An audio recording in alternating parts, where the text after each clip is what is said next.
Psychotechnologies live. Woo! Woo! Welcome to a very special stream Yeah, this this week. is an interesting one for me. Um, I'm angry, and the weird thing is I don't quite know why. Well, like I have stories as to why. There will throughout the course of a lifetime be things that make you angry, but this is more like Psycho- uh, angry. Not only is it angry without object, but it's also anger. Usually, uh, I have such a variety of tools under my belt of therapeutic modalities or techniques that I can usually just grab one and work with whatever I'm going through. But really, nothing's working. Nothing has done helpfulness to this phenomena. So I'm experiencing anger. That's where I am. Maybe Experiencing anger, you don't know how to deal with it. well, I can speak to how I might have dealt with it in the past, like previous to right now. Um, things that things that I might usually do for anger include listening to it, include staying with it, uh, and hanging out with it, uh, being curious about what it's angry about, maybe addressing what it's angry about, being kind to it, being welcoming, being thankful of it. Being angry at it, like there's lots of anger. I'm willing to be angry back at it. Um, what else? I'm What sure there's about just letting it like be here and do what it wants to do? yeah. So I can do that, and also it's uncomfortable.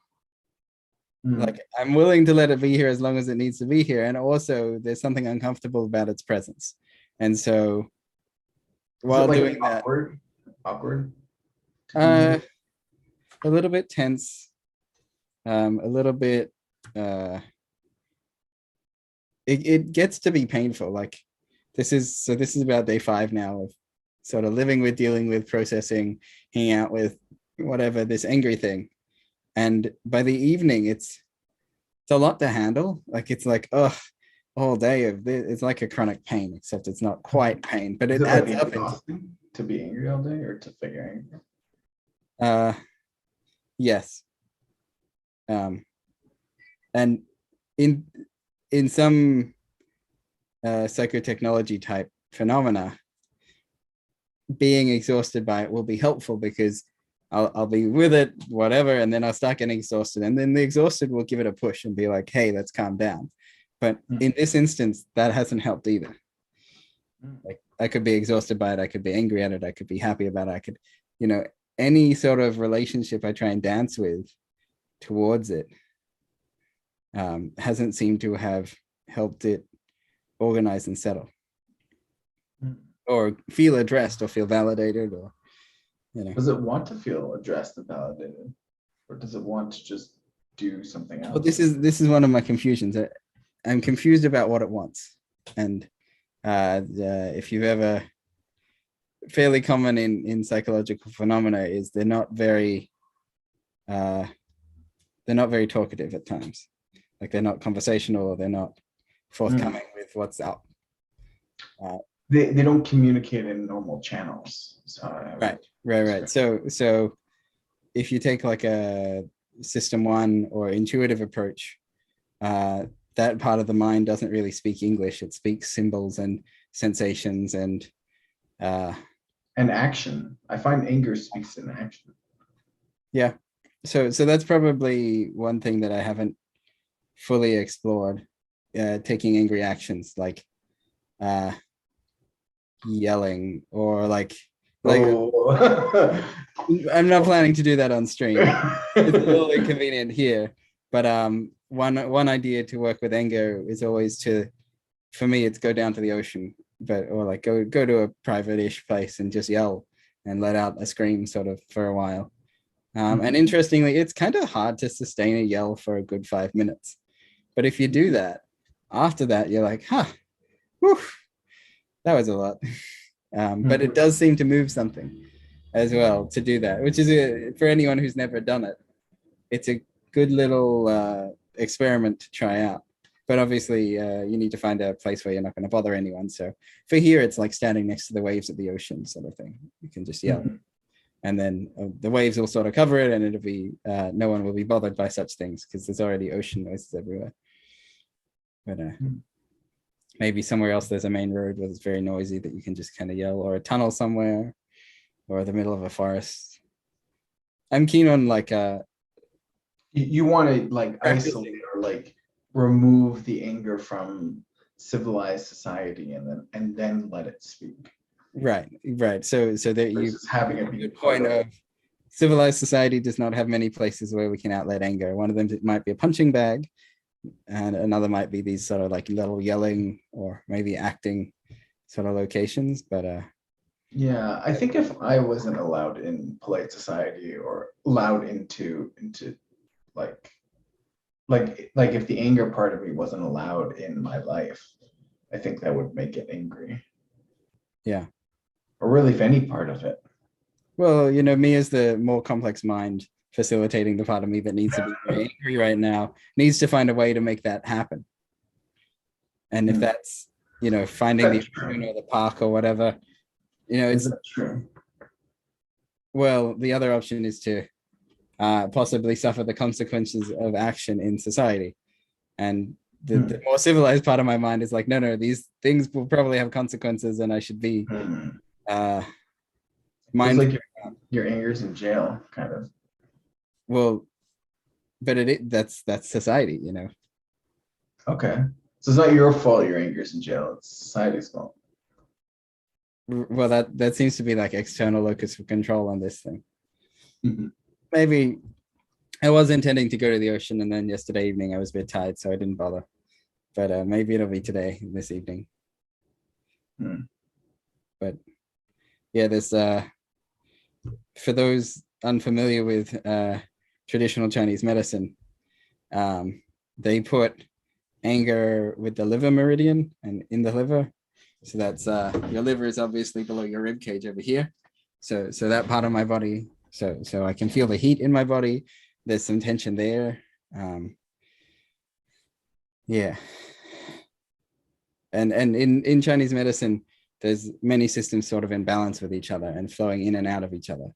So an over what they would call like an excess of anger type energy can either be caused by the system before it flowing into it too much, like overflowing, or the system after it being blocked, or maybe there's some other ways, or like this system being in overdrive. But sort of these are the ways in which this one can have this phenomena. And so in some ways it feels like maybe the system after it in me is blocked. So after it is, anger turns to passion and really enjoyment and joy. And so maybe I can address this by finding some things to be passionate about, right?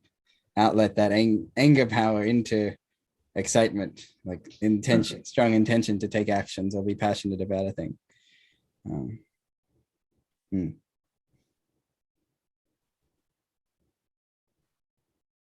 Otherwise, I have to just sit with it, keep being with it, and I don't know. I'm curious how you feel now, because you were talking, it did seem like there was like a lot of this energy coming out.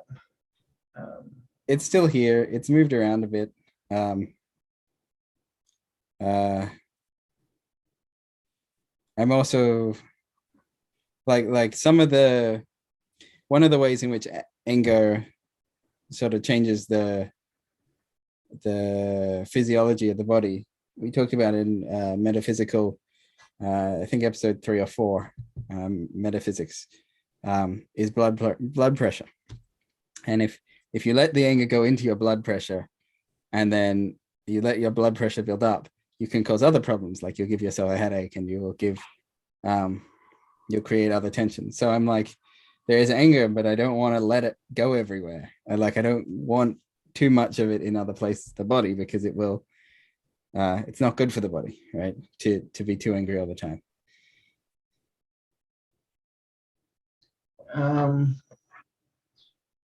It sounds like you're like the thing that you're describing sounds like Trying to repression. manage it is what it What?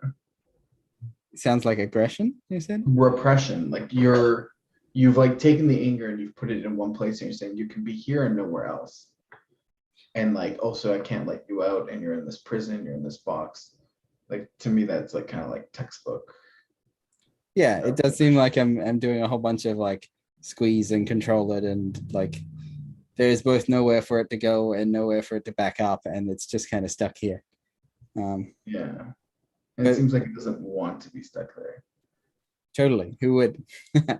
And also, I still don't know where to put it, where it can go, where it could go, should go. I don't know if that's your job. Like I don't know if you. It seems like to me, like I don't think you necessarily have that right to decide where the anger goes. Well, things can be directed. You know, if you think of, Yeah. I use the And metaphor. if you knew where it should go, I think directing it would be appropriate. Right. So previously I used the metaphor of gardening, that if you're pruning a tree, you need to consider the energy that was going to this branch needs to go somewhere else. And so if you cut it here, it's still going to go sideways from here. And you need to think about where it's going to grow into later. So yes. Yeah, yeah, you point out an interesting confusion here of like, where's it supposed to go?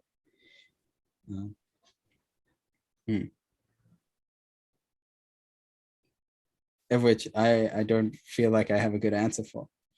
All I know is that anger isn't welcome in many of the little bubbles that I exist in, various different bits of society or culture. Mhm. But on Psychotechnology Live, do you think anger would be welcome in the space that we're in right now? I don't know what how like in what Well, way? I mean, the how I think is going to come secondarily, right? But like, maybe we should talk about like this channel or this episode we're doing now. Right. If you were to be angry and that anger comes out, like, I guess how would we feel about that? I think I'm mostly okay with that. Like, obviously, there's a limit. Like, if I start yelling constantly, it'll be like, why is this a stream? Why is this recording? Oh, we could always delete it after, I think. Sure. But to like, me, this is like living on the edge right now. Right. As in, like, can we provoke something forward? Is it going to be a good thing to provoke something forward? Yeah, like there's this thing inside you that traditionally has been like inappropriate for polite society, and we're live streaming on the internet right now. So this is very exciting, right? Like I don't know what you're gonna say. Like, is it really gonna be bad, or is it gonna be like, oh, I'm angry because like, oh, I'm whatever, like something very that something it might come out also in a way that would be very interesting for a psychotechnology channel, or something very mundane that you just happen to have overlooked. We don't know what it is that's going on. And to me, there is something about, I don't want to say like embodying the anger, because that implies like the agent is moving into that anger space, but of almost like of a letting go, of like like almost like a leap of faith, of letting that energy do the thing that letting it self-organize almost yourself or other parts of you. And especially because you don't have that information, like that information is hidden to you. And so that's very exciting. But also dangerous, and also it's you that gets to make these decisions, not me. And I am recognizing it. Yeah, I'm just found myself getting distracted for a moment, sitting with sort of some thought processes. Interesting. Spinning. Yeah, like I don't get distracted very often, but it was like, oh, we need to go here right now. It's something. I find when those things come into my head, it's almost parallel to the thing that I'm trying to find. Just Sort of related to other stuff going on in my life, unrelated to psychotech, but maybe related to the anger. well, my anger looking to grab onto something that's going on recently and like spin for a bit. Like, this is what we're angry about. This is what we want to, looking for a pathway through. Yeah. Looking for ways to like appropriately express itself. Questioning the appropriate part, but definitely looking for a way to express itself through the issues. Like, these are the issues going on in my life. Maybe if I just get really angry about it, this bit, it will like solve. I'll yell at someone and then they'll back down or something. Like, Oh, yeah, I'm not suggesting. Which I don't believe will actually work. Yeah. as I hear the thought strategy, I'm like, yeah, no, but like, nice theory. But I think maybe that's like it might be like talking to you, like by giving you thoughts. Right. So Yeah. maybe So you there's a can little talk bit of like an that. outlet by letting it like play in that thought pattern. There's a little bit less buildup of anger flavor in my body. And then you expressing that anger in this way of like, of just calmly telling me what your thoughts are.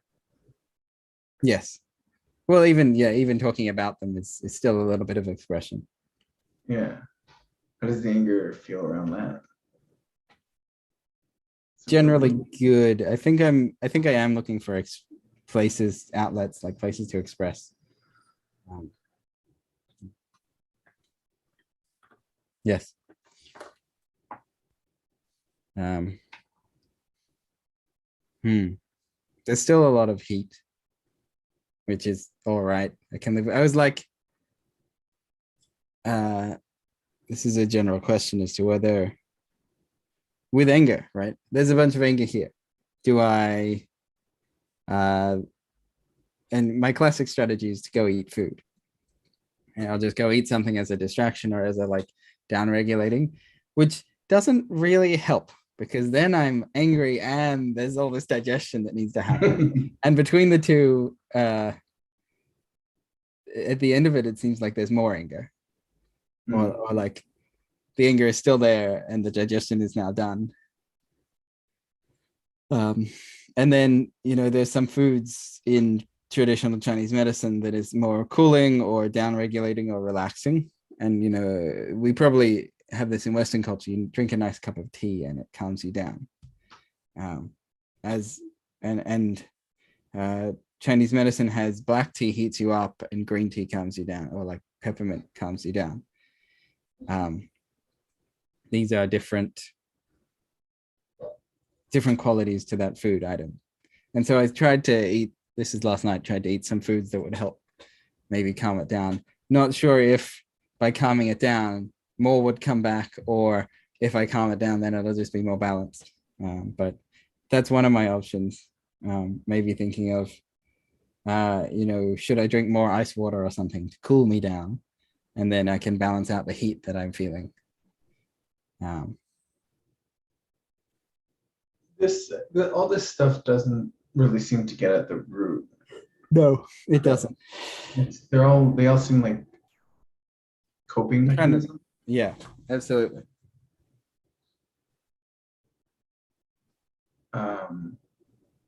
So usually I can get at the root and I can address the root, but in this case, it feels like I have inquired closely enough within myself to be at the root, and it's still not budging. It's not saying where to go or doing what to do. It's just being present and angry. Whereas you won't let it. Well, I might.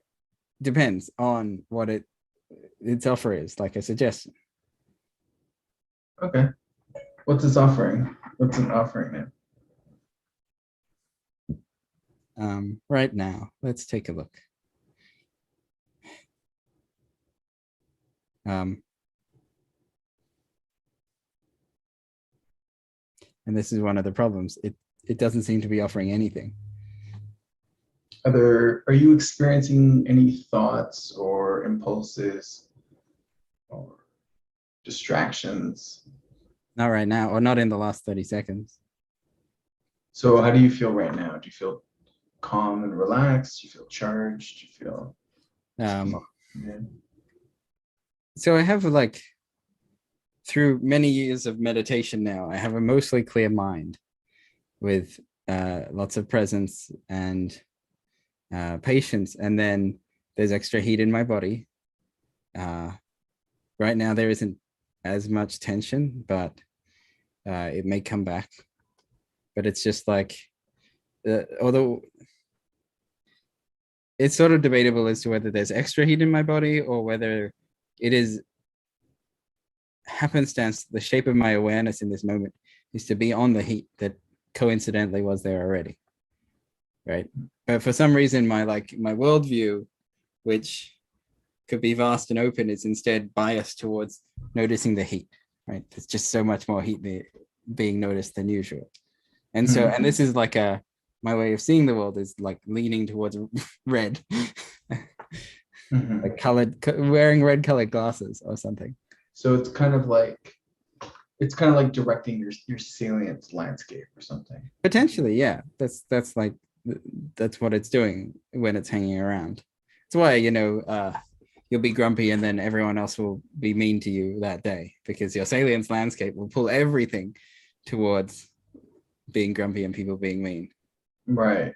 So like maybe there's not a specific sensation or anything, but there's certain patterns become more aware. You become more aware, or you dwell on, or you notice more certain patterns. Right.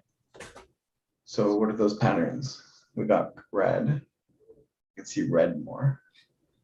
I'm not literally having. That's a metaphor. That's okay. Obviously classically around being angry is seeing red, which I don't actually have that. Okay. Just let me double check. I'm like, look for the red objects and see if they're extra vivid. No, I don't think they are. Yeah, I feel like we should get like color palettes in our rooms just so that we can like see. Well, this is what's the chest plate with the rocks on it called? Oh,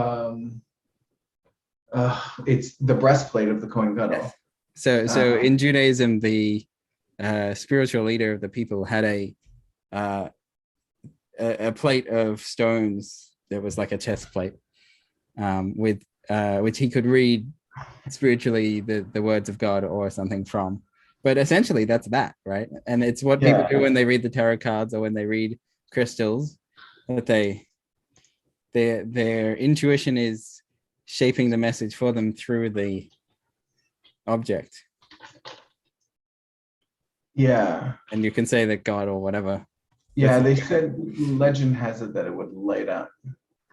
Right. Choshen. Yeah. And there was 12 different stones and they would light up. Right. So that was his ability to like look at the color palette and be like, red's popping out at me. I'm very angry right now. Something like that. Mm-hmm. And they each represented different tribes. So it was like, yeah, I guess it was kind of like a tarot thing. Well, there's also there's the rocks, the runes they're called. You can buy a little set of runes, which are stones with numbers sort of printed on them. And you sort of roll the stones and see how they land and that sounds so cool. It's like a tarot card thing. Runes. Yeah, I've been wanting to get into tarot cards. Yep. Runes. Runes of Aleph? No.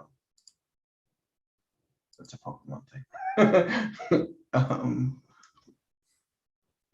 All right. But yeah, not yeah, so I guess maybe that's like this thing that we got distracted by the like this sort of tarot like interpretation thing. Maybe that's the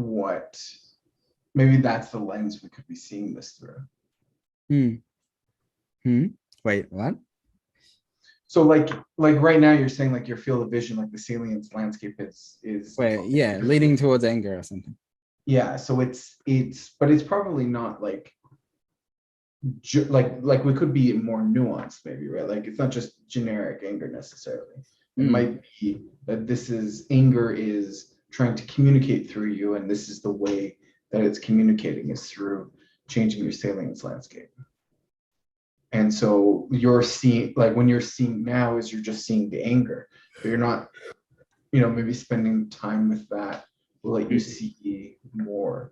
you can kind of like tarot your own self in that way. You know what I Right. mean? You can sort of read your own intuition. Yeah. So Yeah. that's I mean, you grabbed an interesting question there of what is the anger about? And I know I said earlier, I don't know, but I realized that I can like go through categories. Like I can be like, am I angry at myself? Be like, a little, but not like, it's not like hammer on the head of hit the nail on the head with the hammer exactly. So, or like, am I angry about other people? I was going to say about Daniel, but I don't think it doesn't feel like I'm angry about Daniel in particular. Yeah. But there's something about other people there. With the, another category being like, am I angry about like stuff? There are objects on my desk. Okay, here's a rock. I don't seem, I'm a little angry, but there's like anger everywhere, right? So I'm like, it's not like that's obviously popping out. And like, am I angry about the systems in the world?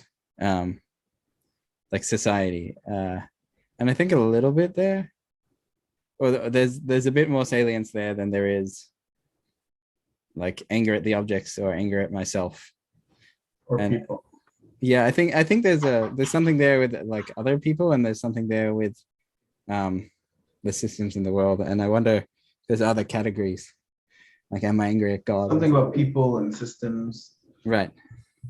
I think traditionally psychology views anger as generally it's a violation of boundaries. Oh yes, good point. So with a curiosity, am I angry? Where is the boundary of mine that got crossed? Yeah,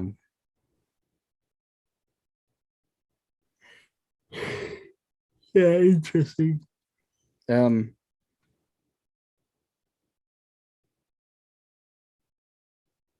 It feels like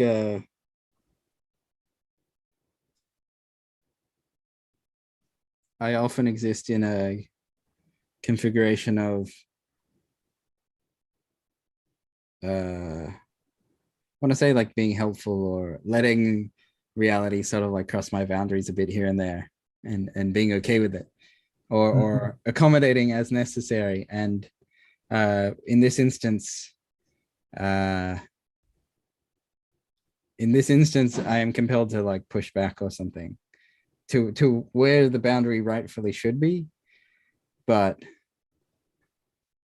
I'm so out of habit of maintaining the boundary that everything suddenly is making me angry at once.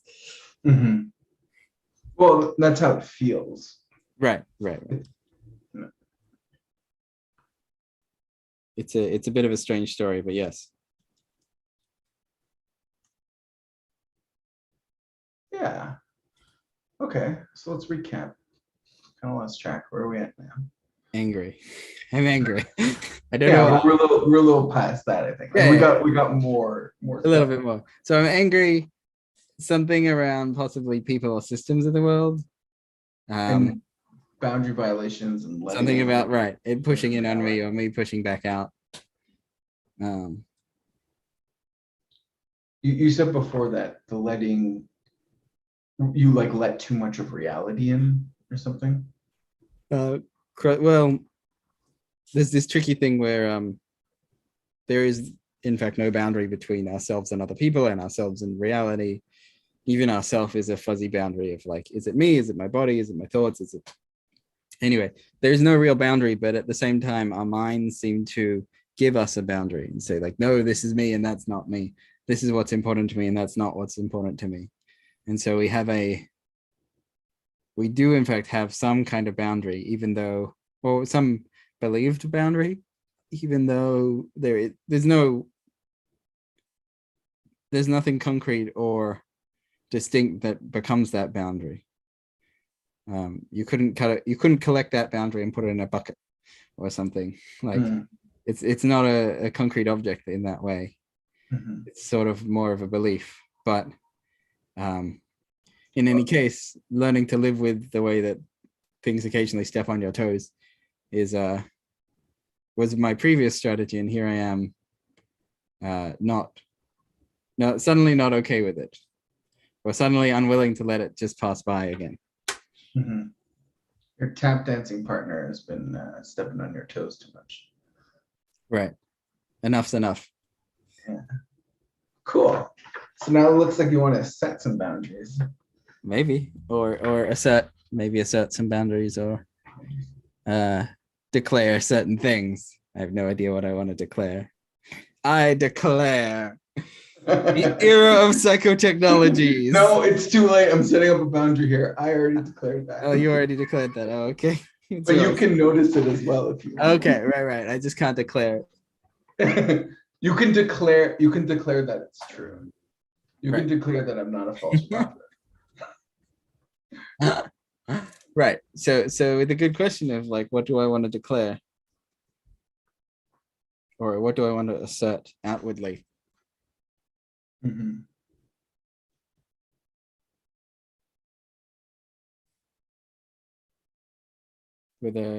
I mean, it just, right now in this moment, it just feels so foreign to me.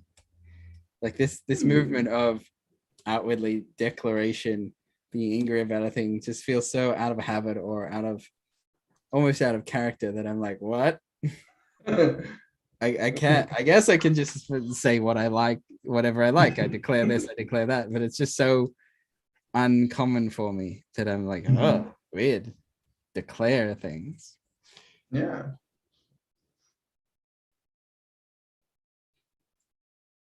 Yeah, it's very exciting. I'm reminded I haven't got a thing to declare yet, but okay. It's like I'm all set up with the internal power and energy to do so as soon as I work out whatever the heck I'm gonna say. Mm-hmm. I'm reminded of like the last thing of last sessions of identity as well. Mm-hmm. It does seem like we're rolling forward. Okay, so you're ready to go and you're ready to declare, but you just don't know what the thing is that you want to declare yet. Right. Or like, I think it is helpful. I think it is helpful to take the flavor of anger-like energy in my body and to orient it towards declaring a thing. That seems like, yeah, we're slightly closer to an outlet or a resolution or a direction, Mm-hmm. but I also don't know what yet. But being slightly closer is good. Mm-hmm. How does that feel? Yeah. Good. Bit exciting. Like you feel more relaxed, like the energies are moving. Not relaxed, but like exciting, or like. Okay. So you're excited to declare. Oh my God, I'm so excited too. Well, it's like the flavor of something that has maybe been stagnant in my body is like, yeah, let's do. I don't know what. Let's do. Yeah, I like this. It's like there's like tension for me now because it's like starting that like early cycle like excitement, and then I'm like, okay, like let's do the thing, right? And then we're just like at that like precipice, like where it's like that line, right? Like that inflection point where we haven't like crossed over, where you're like, this is the thing I'm declaring, and now the world will know my demarcations. It's yeah, I'm trying to work out what I want to declare or what I want to like shout into the world or something. Yeah, well, it's your first time, so don't put too much pressure on yourself. Your first time should be special. Oh my God. Oh my God. I'm like, okay. All right. But don't put too much pressure either for the specialness. You know what I mean? Well, I'm whatever comes naturally. I am guided by the intention to move the flavor that is sort of in me, stuck in me. Okay, so you want to declare, and you want to like have the thing, like you want to have a thing to declare. Right. And for the record, there is still heat here. What is sort of in my liver area on there's like a emotional shift. If I was seeing red now before, there's more of an excitement which has moved sort of up into my chest as a phenomena that is like I like this. It feels like that energy came out. To go from the like liver meridian to the heart meridian where the heart is responsible for passion and love and various other Mhm. joys. But it's like, oh, we are now that the overload of energy that was over there is now like over here, not really sure what to do yet, but sort of moving closer to the excitement territory. Mhm. It's like moving its way up. I like this. Mm. And then, like, so now it's like in your chest, and then soon it will be coming out your throat. And Yeah. yeah, it almost like I'm imagining that you're going to say the thing, you're going to say the declaration without you knowing what it is that you're going to say. Right. Like the words will just come out and then I'll be like, yeah, that fits. Yeah, yeah, and you'll be like a little surprised. Yeah. Well, I don't know right now. It does feel like I would say knowing is up here in the head, in the brain Yeah. region, and there is something of a movement coming up through my body, and like hopefully chest, throat, out the mouth, possibly, and Yeah. all of this will happen without a knowing, Yeah. without the brain knowing. There's a body knowing, but there's a brain knowing that I'm sort of Yeah. having to stay with. The lack of Yeah. knowing in the brain. Yeah. It's like a Nasa Vanishma, like you will do and then you will listen. I thought that was we will do and then we will say, which is we will do and then we will Shema is here. We'll do and we'll hear, right. All right. which is like an active listening. Ah. Hmm. I'm like trying to track what the heck is going, like this sensation that is a collection of sensations in my body and where they are now and what they want to do. And there's so my attention is drawn to my chest and my throat and head just generally, with some, I can notice my heart is now beating fairly quicker than it necessarily, and my attention is drawn to it particularly, and quicker than it necessarily would have been at the start of this conversation. And so here I am, like, oh, things moving. Is it a little scary? Like, is there Scary, exciting, yeah. We're on the scary, exciting spectrum for sure. But yeah, I'm at a mix of like stay with it and like invite myself to be more excited and flow with it or keep hyping it up, and then also be quiet and relax and listen to try and really tune in a bit more carefully. And so I'm sort of torn between the two. Do I relax and maybe let my body calm down a bit so that I can hear like get the information out of this interior phenomena into my cognitive space, or do I just keep being more excited and wait and see what comes? I'm not sure you have to do anything.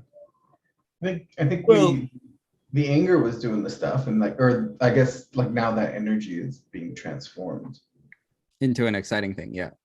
Well, yeah, it's like going up your systems, it's going exciting, it's in your heart.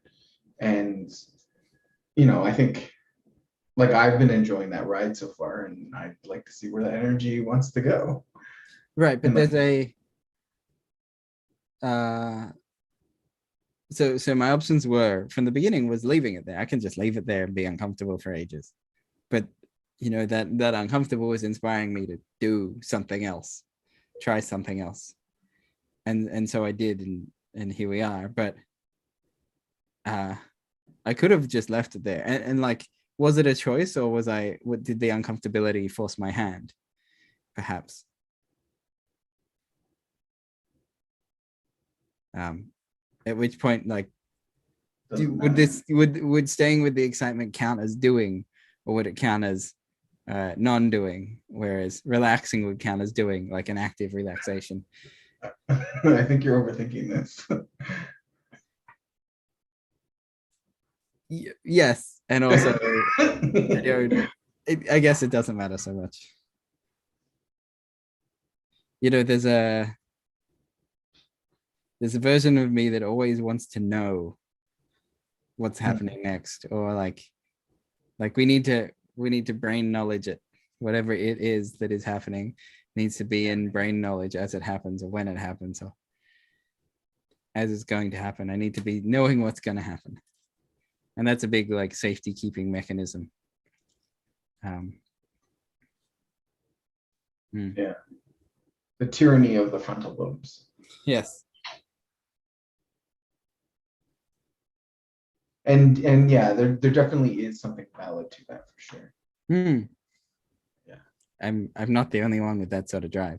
Like, yeah, no, definitely not. This is very common in society, and a lot of times it does feel justified.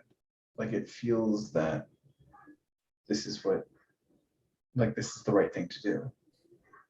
And I think sometimes it probably is the right thing to do. Says my frontal lobes.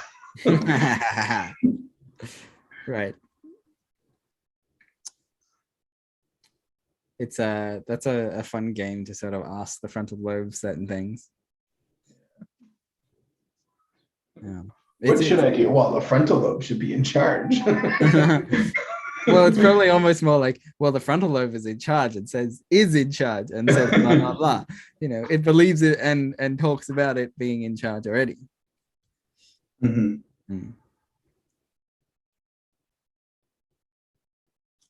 What would happen if somebody else got the chance to be in charge? What would that be like? Be like a roller coaster, probably.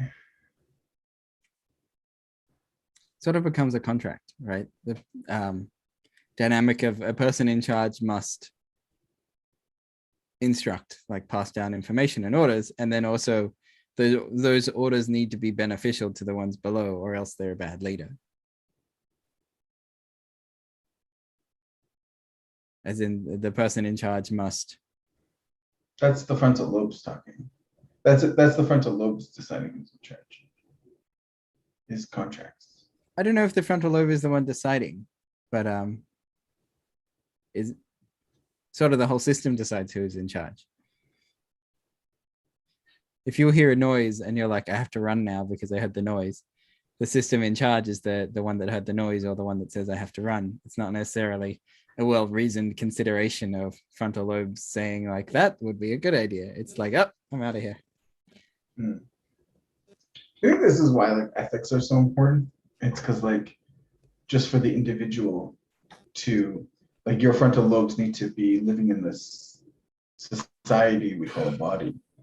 And if you have bad ethics, then it's going to do things that are detrimental to itself. I'm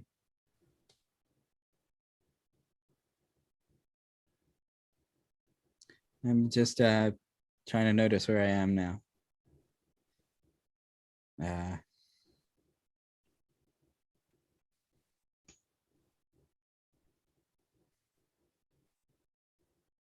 Seems like everything's quiet, where if a couple minutes ago I was busy being angry about something, or having a thought about being angry about something, suddenly everything's gone silent. Which is, I suspect, if I'm describing a movement upwards up my body, some quality of silence from elsewhere has now moved up to where my sort of mental space is. And there's I think there is more movement to do, up and out, up and up and up. Like there's a lump in my throat now. Like this is part of the movement. So like the declaration, like that's it, like what we've been talking about hasn't really satisfied that. Not well. There was the thing I said before that I was like, "Ooh, that's in stuff about the drive to know." Seemed very pivotally deliberate or something, but I'm not sure if that quite hit the spot. There's something more.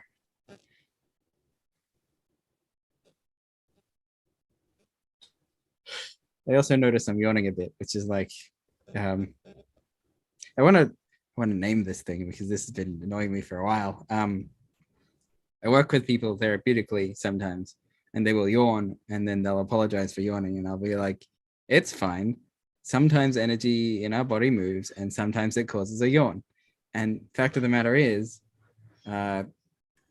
if you were contracted, if you were shrunk, and you take a nice big breath, you may open the body and you may realize that you had space to stretch, and then suddenly you might yawn. And there are so many ways in which that is normal, natural, and very human, and not insulting to the other person. And really, if someone is insulted by your yawning, there's something more going on other than just like you yawned and they're insulted. But really, yawning is part of an energetic movement in the system. And it happens when you're tired as well. But there's a good question here of what happens when you yawn. What is going on when you yawn from an interior perspective? Obviously, culturally, we know it's tiredness. Well, I think tiredness usually triggers it, but I like to think of it as a diaphragmatic stretch. Right. So there's a theory that you change the temperature of the roof of your mouth to your brain, like something goes different there. It does seem like in yawning, I let go of something, like whatever I was thinking suddenly gets pushed out of it while I have the yawn. And then I finish. That's what happens with stretches in general, I think. Like if I'm like, like when I'm like not, if I'm starting to feel like closed in and like, I don't know, like making myself small, and then I go and like stretch. It's and then like take up that space. It like expands my sense of self or body awareness or something. Yeah.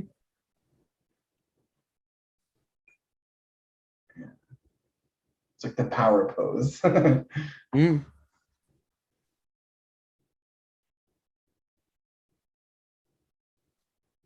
Yeah.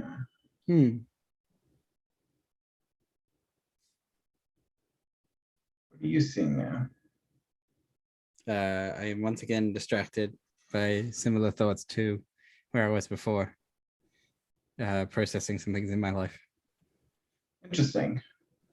It seems like those things are coming up a lot. Yeah. Or perhaps around anger, and maybe there's a bigger connection than I realized.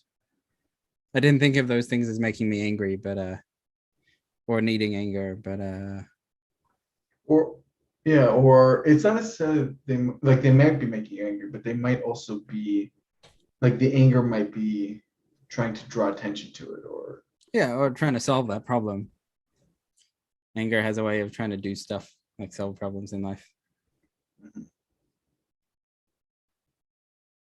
It's interesting.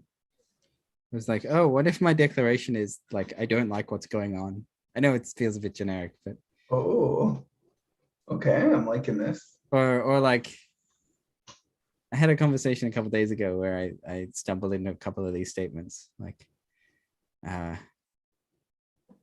trying to put words to the anger as well. Like it's a bit of I don't like what's going on, which is complicated because kind of complicated and torturous, because if it's what's going on, it's almost like I don't like what's in the present moment, which is uncanny because I'm usually when we don't like something, it's like in anticipation, I don't like it's gonna happen, or in the past, like I don't like that it did happen. And then dealing with I don't like it in the present is kind of confusing, because usually the present moment is bare or empty of phenomena. When you get present enough, it just is. Interesting. And now it feels like there's like whatever you're experiencing right now is also contains the quality of you don't like it. There's sort of a knowing sense that I'm life has a bit of stuckness to it right now. And that is a present truth. And the stuckness is possibly part of what's making me angry, or keeping the anger here, that I'm swimming in the stuckness and swimming in the anger then about what's going on. And you don't like it. Yeah, I don't like it. Is that okay? Like, is it okay that you don't like it? I feel a bit better about it already. If this is the case and this speaks truth to what is been making me uncomfortable, I'm way more okay with it. Okay. Yeah, How's I that think look? that yeah, part of the discomfort of an anger is the lack of knowing what it's about, or like if I'm, if I was trying to climb a mountain and it's a long way to go, and I look up and I go, that's a long way to go. At least I get to say I still want to climb the mountain, and I'm only aching because I want to climb the mountain. But in the case of not really noticing why I was angry, or not being certain why I'm angry, it feels like, why am I climbing? What mountain am I climbing that feels like my legs are aching right now? Hmm. But in fact, that's an interesting thing to note. Maybe it is, in fact, that I have been climbing a mountain, but I hadn't acknowledged to myself or something that I'm climbing, metaphorically climbing this mountain to get to where I want to go. And so, yeah, So like you've been climbing this mountain the whole time. You right. haven't Or like give particularly the yourself last few days credit. of discomfort around climbing the mountain have been bugging me, but I didn't even know I was notice the mountainous difficulty. I was just like, why is everything hurt now? Yeah. Which, imagine like you just got the flu and you're just trying to do the same thing that you do every day. You just got COVID, right? You're just trying to do what you've been doing the last few days, and you're like, why is today suddenly difficult? Why is today Mm. difficult to breathe or difficult to? Well, I've been having this phenomena for days of like, why is everything suddenly angry? And there's an extra frustration of lack of explainability, right? It just is angry, and I'd like try and investigate why is everything so angry, and then it didn't. But now I'm like, oh, maybe it's that I've realized what's going on in the rest of my life is possibly what's making me angry. Now I'm like, oh, I could tolerate that. Like if that's all it is, I'm like, okay. Whew. Which I think we talked about direct knowing a couple of days ago, couple of streams ago. Um, there's this idea of direct knowing. So in contrast to what I've been saying all this time, I'm angry and I don't know why. I have a strong belief that it is possible to know. Like you can just kind of know what's going on, and it is possible to know why. And all that is needed to know why is to sort of look and perceive. And the extra confusing part for me, I think, is that I've been looking and I've been like, what? Why am I angry? I can't seem to see the cause. But maybe I just was overlooking it.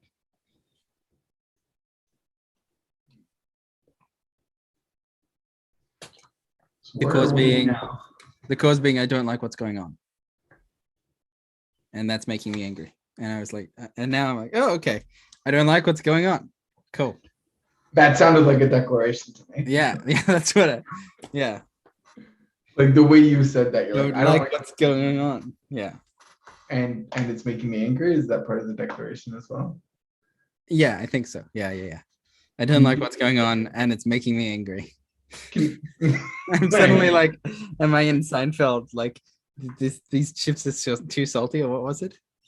There's a Seinfeld. This something is making me thirsty. This there was a Seinfeld line. These chips are making me thirsty, or something like very declaration-y. Hmm.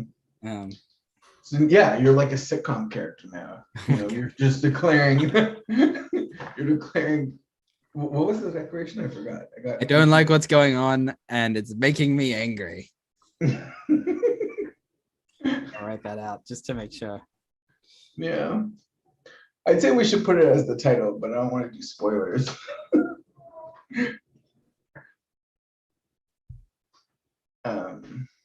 You don't like what's going on, and it's making you angry. And how does that feel? Like, how does that feel to say that and to be in that space and to be angry and all So that? it feels nice to validate it. Like, oh yeah. As I say that, I'm like, finally, I get it. I get it a bit. And in that sense, that feels nice. Um, it obviously isn't extremely enjoyable to not like what's going on and be angry about it, but it's acceptable.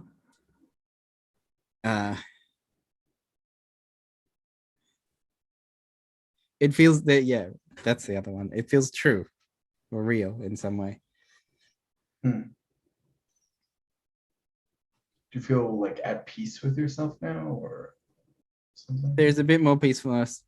The trouble is, what's going on is still going on, and I'm less interested in like deluding myself, like pretending, like saying to myself, "Oh, everything is fine. Everything's gonna be fine." And so that, because I refuse to do that, I'm stuck in with not liking. I'm stuck with knowing what's going on, right? And because I would rather see truth, I know what's going on. Because I know what's going on, I am causally linked to not liking it. And because I don't like it, I'm causally linked to it making me angry. That's And cool. so well, I mean, for me, you're the one that has to live it. right. And so there's options here of like, um, one option is to try and change what's going on, and so that I stop not liking it, and so that it stops making me angry. And I suspect that part of what the anger is doing is coming up and inspiring me to act in ways to change what's going on, right? So that's one option: act in ways that will change what's going on. And you said earlier, anger causes action. The other option is to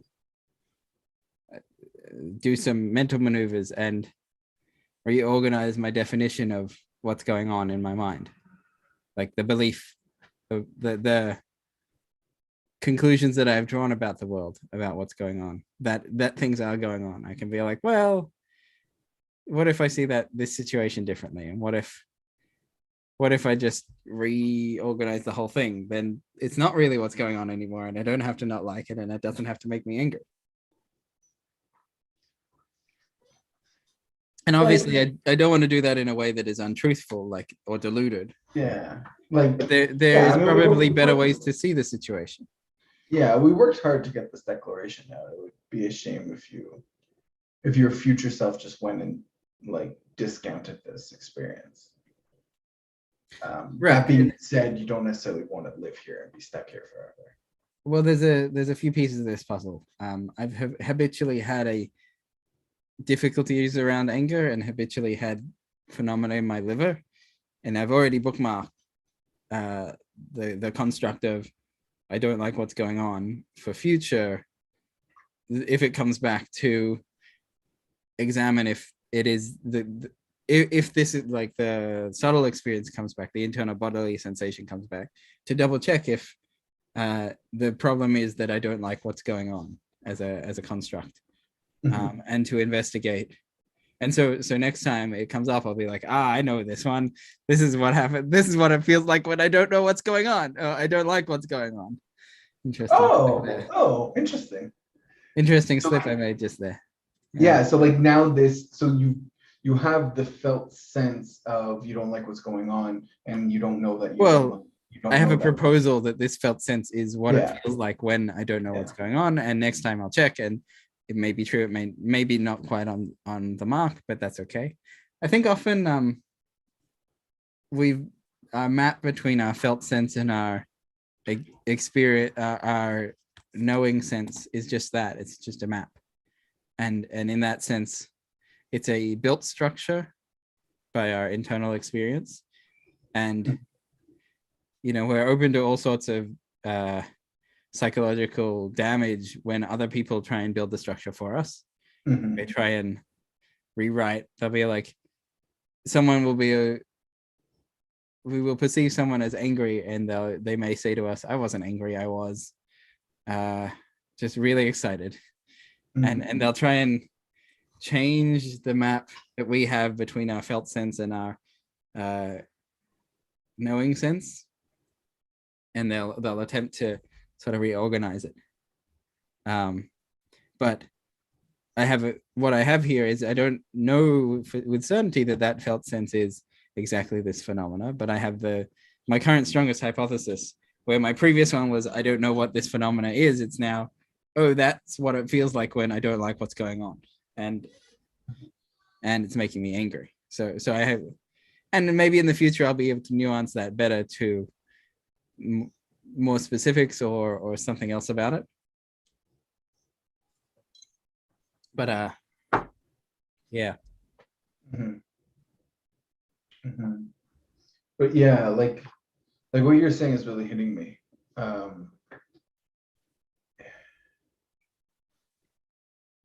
Yeah, it's like I often also have that where I have sensations and I don't know what those sensations are. Like I have, let's say, direct experience with, like, I'm like, oh, it feels like whatever, right? Like, but then like the words are just like I don't have words, or I don't have like even meaning around it. Like I don't know what it means. Say more.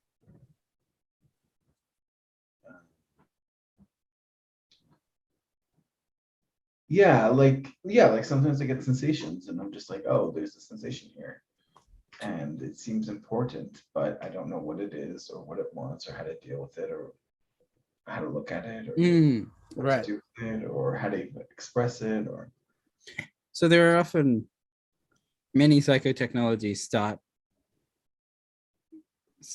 engaging with, even the words engaging with is like a tell, right? Many psychotechnologies explore the question of what do we do with this, which itself is another tell. Like, do we lean towards it? Do we move away from it? Do we ask the sensation what it wants? Do we ask it if it wants to move up or down? Do we offer it some appreciation first? Do we like, what do we form as the relationship with this phenomena that we are suddenly noticing? And many psychotechnologies, many therapeutic modalities are like, try this. Or in fact, I think what they do is they train someone who is dynamically skilled at responding to phenomena. And then by watching them do it, you sort of pick up the dynamic skill. Classic one is like balance, right? How do you know if you're balanced? Well, you're never really balanced. You're always off balance. You just keep adjusting. And you get skilled at doing the off balance and rebalancing thing.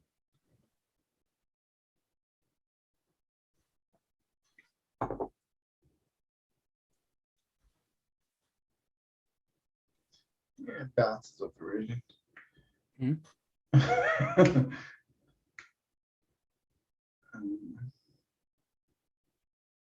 What's happening right now? I'm slightly distracted. My anger thingy is less problematic in any case.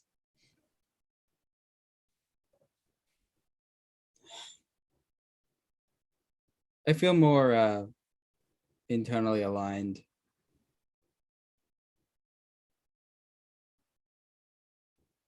Yeah. Like it's like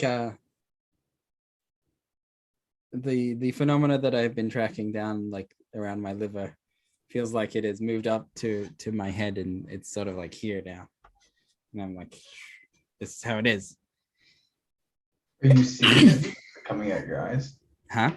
Is it coming out your eyes now? So I think that quick mention that sneeze there is connected to this phenomena that I'm sort of processing. And sometimes phenomena come out in sneezes as well.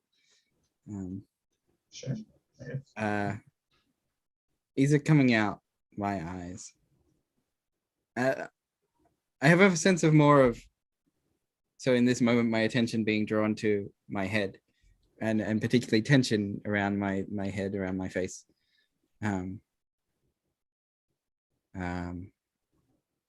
Doesn't feel like it's coming out. Like I think you're describing, like, does it feel like the visual field is exceptionally sharp or something in this moment? Yeah. And Yeah. not, I get that after a good insight. it's I'm not a glasses wearing person and my visual field is pretty much always sharp, or like I get phenomena also appearing in my visual field, like intuitive wibblies, different things, auras. Okay. If I like lean into weird stuff, I can pull up them, but no, it doesn't feel like it's quite coming out of my face. It feels like it's a more hereish.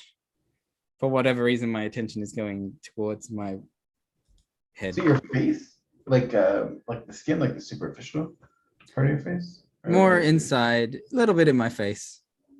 Some in my face and some inside the skull space.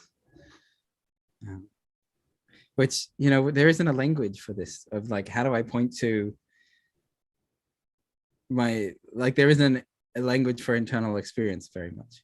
I have to use external language. I have to say like inside my skull, right? But it's not actually inside my skull. It's inside the blob of area that is my head ish.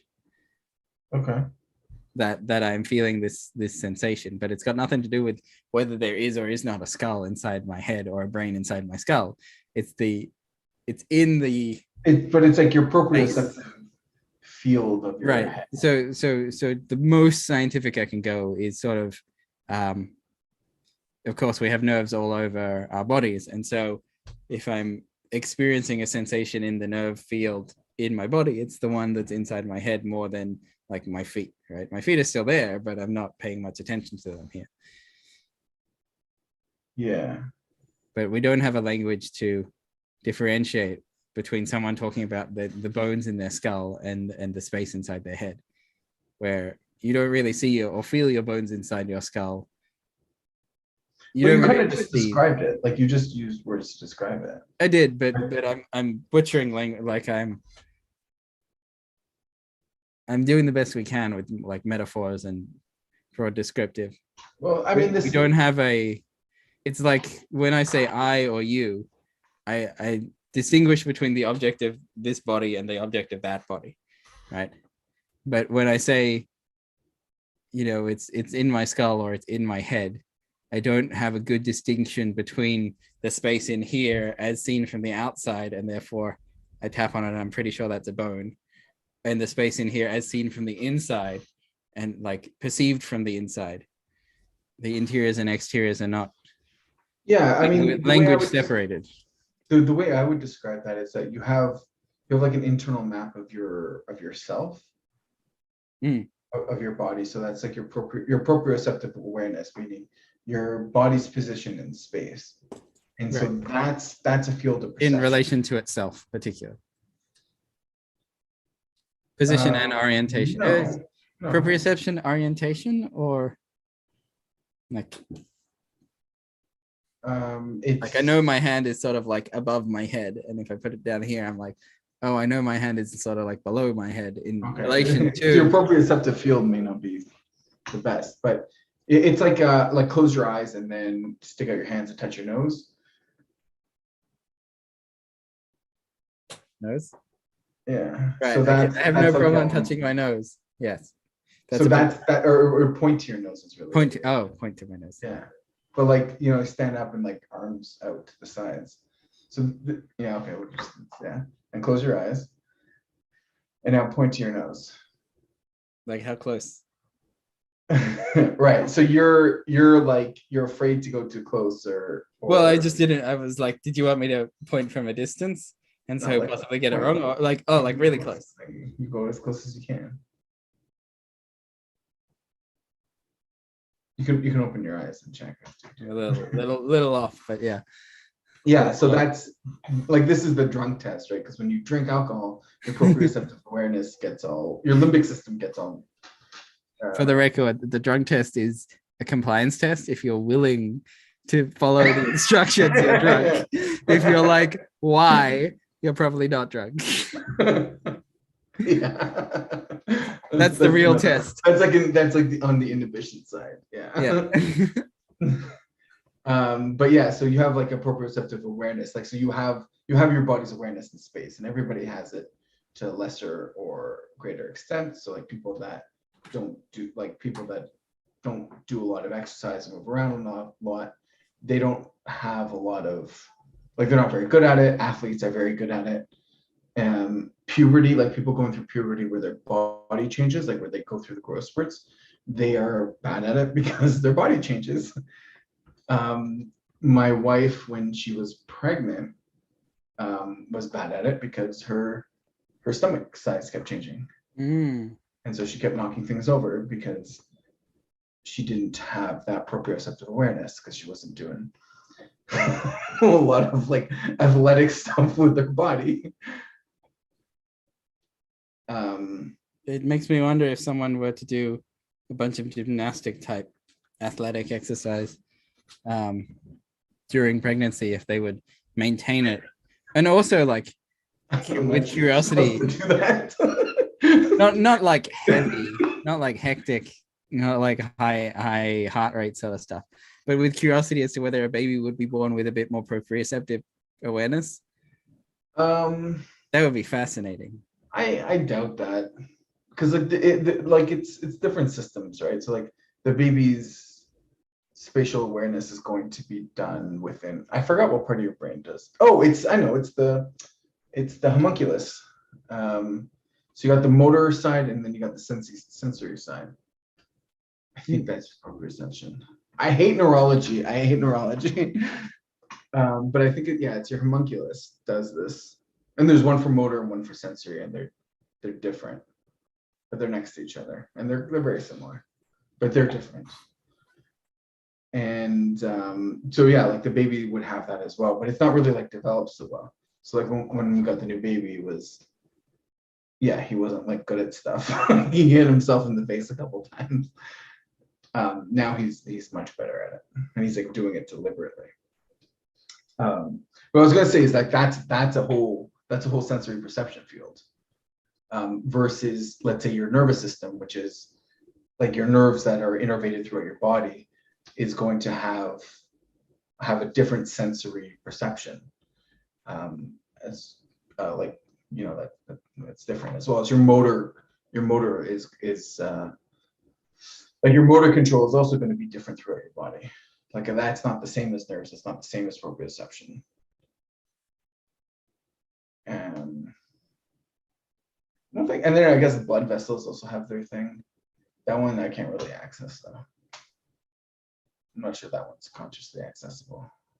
Blood vessels, or what about the blood vessels? Like, can you constrict and like, can you feel, or like, at least can you feel? Like you can feel like I can feel my nerves, right? So I can like sit and then like if you tap the funny bone, like you can feel the thing. Yeah, like that would be an extreme example that you've hit, like there you've hit the ulnar nerves. Well, you can tap. You don't have to actually hit the nerve, but you tap near there. You can sort of feel the whole nerve. Yeah. Mine's really superficial, so it's like it's super sensitive. Right. But there's another one is there's two nerves that run sort of through the shoulder and down the arm. And, you got the brachial plexus, so that if you tap around here, you can suddenly sometimes you can find the spot.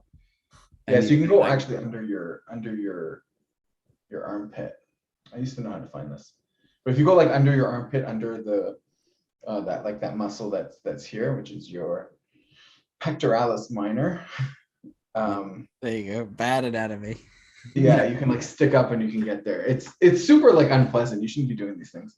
Right. So I was reading a textbook and looking at like anatomy and nerves, and I learned the shoulder one, that if you tap sort of between collarbone and shoulder, you can sort of find the nerve.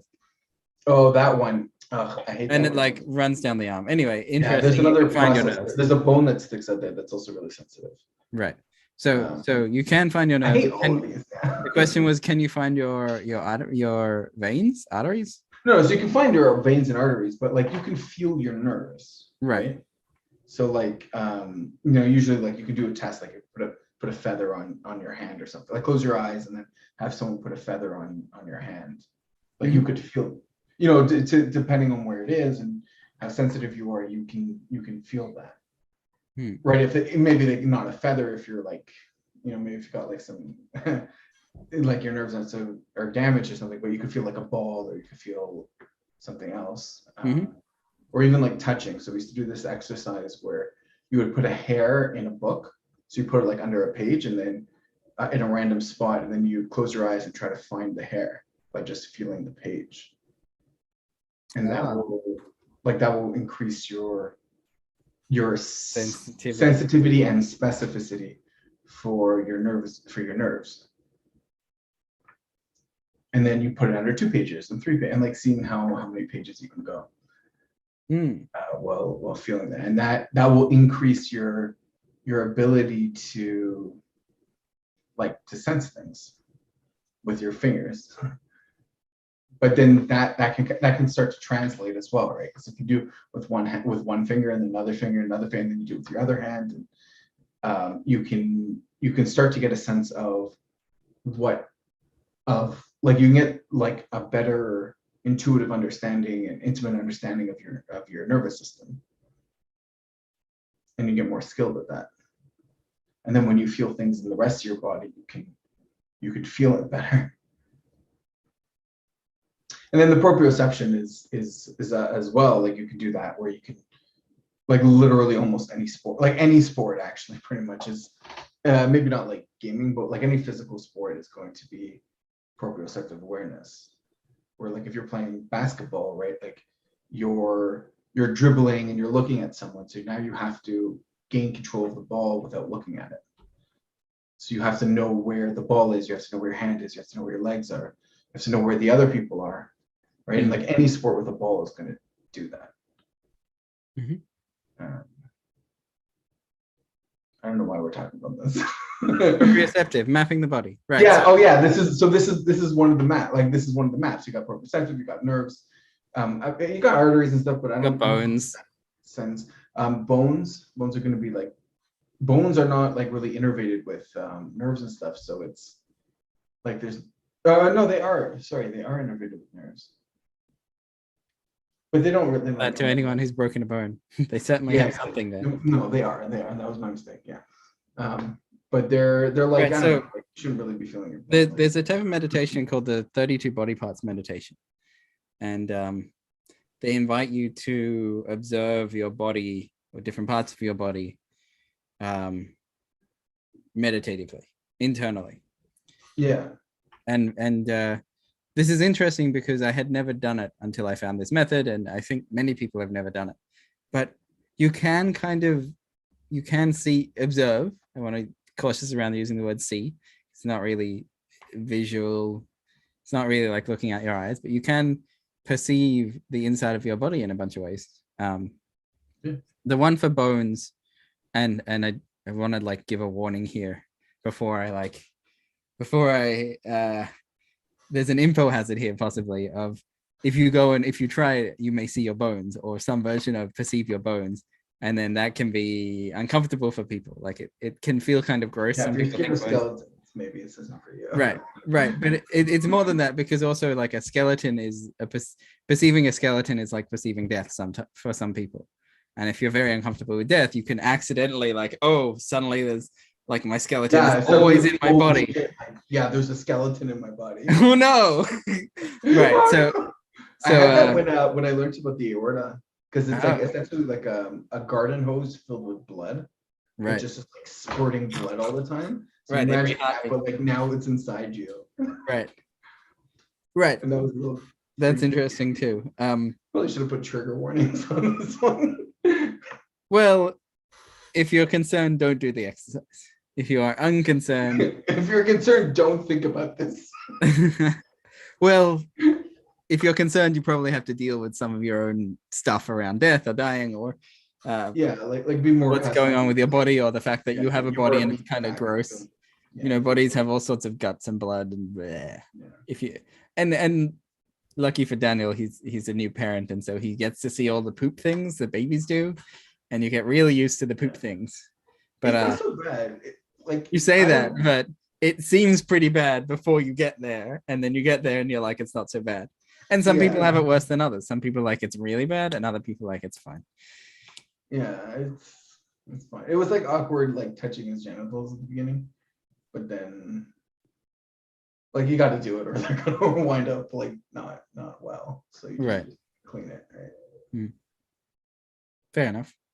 But yeah, there would be ways in which some people would perceive like it's going to be worse than it anyway. Your bones, right? That's a lot of it. Yeah.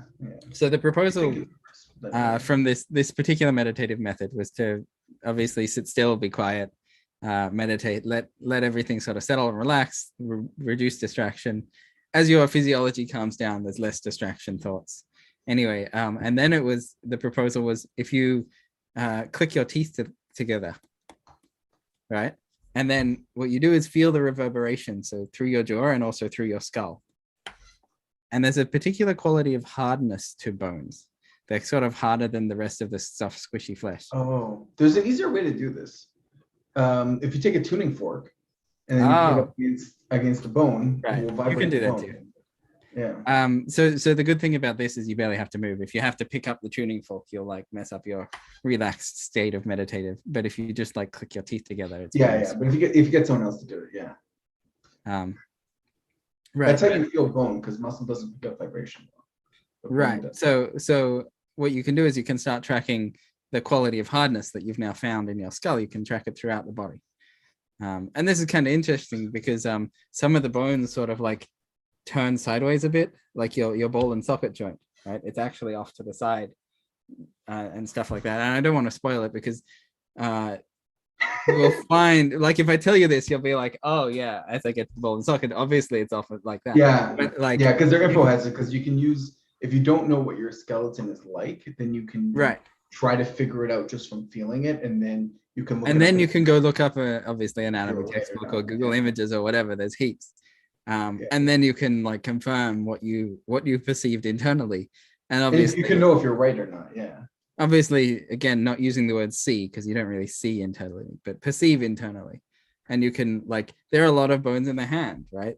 There are a lot of bones. You can even, like, for fun, here's an experiment, not that it's very easy to do, but you can try and count the bones in your hand or the bones of your feet. There are many bones of your feet, fascinating to see. Yeah. And then go look at a skeleton and double check, and then look again, go in and perceive. You can count your ribs. Yeah, you should be able to figure out all the bones in your hands, like not in the wrist, like up to the wrist. It's like over here, there's like a lot. Yeah, the wrist and ankles. I would be very skeptical if anybody could say that they could figure out the structure of the wrist or the ankle. Well, the fun thing to do would be to draw it, right? Perceive and then draw, and like sit and perceive and then like try and trace it out. Yeah, like I know I couldn't do this for sure. Interestingly, if you're a person who knows you've had a broken bone, you can try and perceive internally if you can see a bump or anything, or see something unusual there. I'm skeptical. I'm skeptical of this kind of stuff, because I think like the level of sensitivity that you would have to have in order to do that seems right. And I do want to make the warning, having just invited people to go look at their injuries, but sometimes you'll have memories wrapped up in there. And so if you put your attention in the part of your body where you broke a bone, maybe all the memories or all the experiences may come flooding back. So treat yourself kindly, do it in a therapeutically safe container to observe. But you'd be surprised how much memory, I think of it as a two-way street. Sometimes memories call up sensations, and sometimes sensations call up memories. So if you put your attention on a historically broken bone in your body, like let's say you broke here and you put your attention here and you hang out with it, what you may find is some leftover sensation from your injury, which may recall all of the memories from the injury. You may like have flashbacks or moments of, they can be not fun. That's why I was like, we should warn. Don't look at your skeleton if you're afraid of death. Don't look at your injuries unless you're ready to be curious about what sort of things still hang around in that part of your body. And like if you've got, I think this is sort of just a general warning, like if you've got trauma, like this, I think this is, like we talked about this yesterday, that the way we're doing it is that we're following our own paths, and that's like the way we're building the psychotechnologies within that framework. And so everyone has to make choices, right, of what they're going to do and what they're not going to do. Well, yes. That's everyone is responsible for what they opt into, especially random YouTube video saying, here, try this, but also be aware. Yeah, these are suggestions. If you don't like the suggestion, don't do it. I think it's we're very much not claiming that this is the one true way, or this is the path, or you have to do this, or anything else. Like I think of like we're not doing that. Right. So then the other question was veins. Can you feel your veins? And I want to be like somewhat like you can feel when your heart is beating really hard and if your like blood is like pumping, but I don't think that's your like arteries. Right. So I want to kind of agree with the you muscles or the nerves around the arteries. I would say the same way in which you can feel the hard stuff, like you feel the hardness, you can feel more like the water element, more like the flowing. So there's also the 4 elements meditation. Yeah, like you can feel the blood moving through your body, but that's I think the other senses are creating that map. Right, of course. I'm not claiming that you have nerve inside your blood or something. What you do have is there is information feeling transferred within your blood. There's blood flowing and there's the thumping, and your nerve map of your whole body will be able to notice that happening. So having done a bunch of meditation, I don't ever recall being like mapping out my veins and arteries and being like, oh, this is where they are. But I've definitely felt the like, and if it were possible, I think I may have accidentally done it already. So I think it's probably unlikely. I'm gonna have to try it in the next few days. You should know some of them, right? Like you should be able to feel your pulses in some places. Oh, you can feel your pulse everywhere in your body, but it doesn't feel like the veins. Like you can't feel channels of liquid. What you can feel is the thump and the pump. That's what I have felt when I have looked at my veins. And I would invite anyone to also sort of notice the blood pumping around their body. It's kind of fascinating. And again, with that warning there of if you are uncomfortable about blood, you may give yourself an info hazard to realize that there's blood everywhere all the time. Yeah. Oh, no. Right. Yeah, you don't want to get like this like body dysmorphia of like, ew, I don't like blood, so like now I don't want to be filled with blood. Right. So there are meditative methods that insist on deliberately going there and processing any discomfort around bodies, right? Bodies they were already gross before I realized that they're full of blood and poop and bones, and that it's just that I was ignoring it. And now that I am aware of it, I should come to peace with the fact that I'm made up of gross stuff and then get on with my life. And so there are meditative methods that be okay with it again. Yeah. Meditative methods that encourage you to investigate disgust. There's also methods that encourage disgust as a tool for reducing attachment.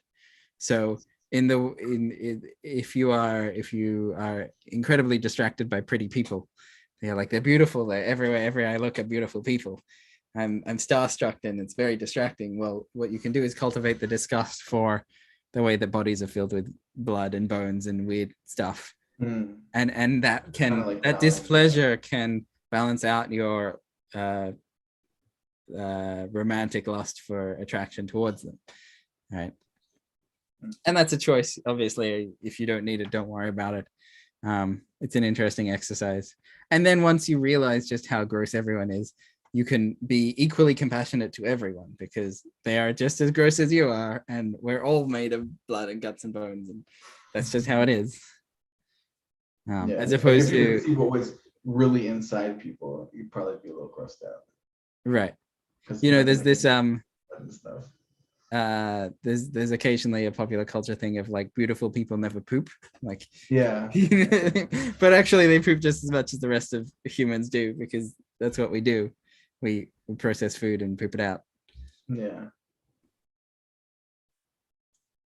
So if you find yourself fully infatuated and unsure how to deal with that, you can cultivate some disgust to help you through it.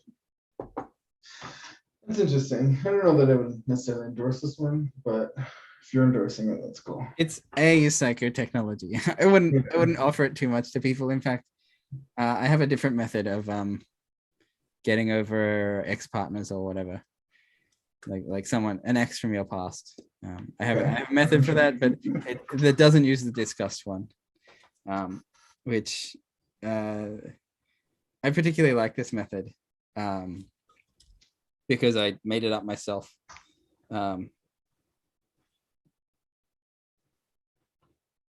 So I made it up myself when I was struggling with an ex who at the time I called it intrusive thoughts, right? I would be going about my day and I'd see something that would remind me of the person, and then it would like hit me like a ton of bricks.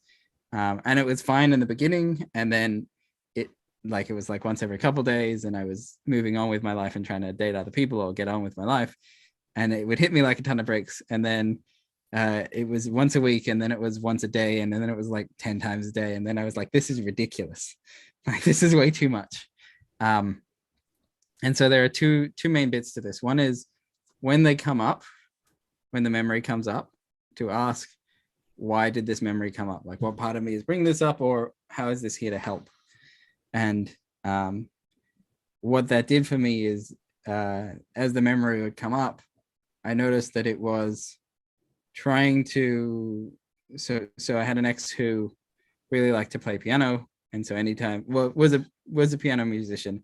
And so anytime I would hear piano following that relationship, I'd be reminded of them, which is, Oh, that's hard. you know, Yeah, I try and have one avoid pianos song. in this century. Like, there's a lot of pianos around. Yeah, there's one song that reminds me of an ex. Yeah. Right. And so what you can do, you can even play along with me, Daniel, if you want to think. Okay. Obviously, Okay. you've got the song in your mind, right? And the song has reminded you of the ex. And there's this question here of, what is the quality of the ex that the song has reminded you of? Yeah, it's a specific quality. Yeah. Right. So you have the But quality. the song is like, it's like a song of like breakup song or whatever, and it like Right. really encapsulated the relationship, Right. like that breakup, and so Right. like So it just like it's describing it. do you like the quality, or you dislike the quality?